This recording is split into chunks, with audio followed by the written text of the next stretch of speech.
আসসালামু আলাইকুম। এখানে কোশ্চেনটা বলেছে এরকম, চিত্রে এবিসি যদি 90 ডিগ্রি হয় তাহলে অ্যাঙ্গেল এক্স কত, অ্যাঙ্গেল ওয়াই কত।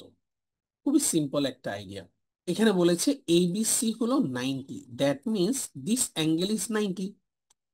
আবার আমরা যদি এই ট্রায়াঙ্গেলটা খেয়াল করে দেখি, এই যে ভিতরের ট্রায়াঙ্গেল, তাহলে আমি এই কথাটা বলতে পারি, sum of three angles of a triangle is 180, অথবা ত্রিভুজের তিনটি কোণের যোগফল 180।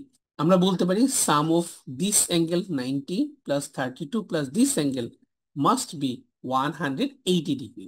So 180 degree minus 90 degree plus 32 degree. So 180 degree minus 2, 9 plus 3, 12.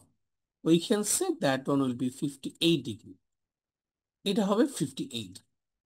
তাহলে আমি ইজিলি বলতে পারি x এবং 58 যেহেতু দুইটি অ্যাঙ্গেল মিলে 90 ডিগ্রি হয়, তাহলে x plus 58 equal to 90. Then x will be 90 degree minus 58 degree.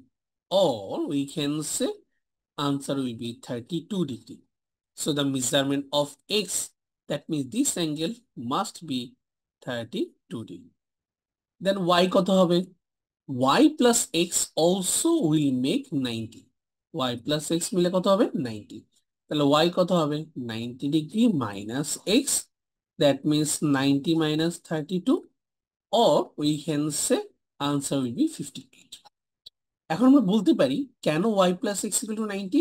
Because we know that in a triangle, exterior angle equal to sum of two opposite interior angle. That means বহিস্থ কোণ equal to বিপরীত দুইটি অন্তঃস্থ কোণের যোগফলের সমান।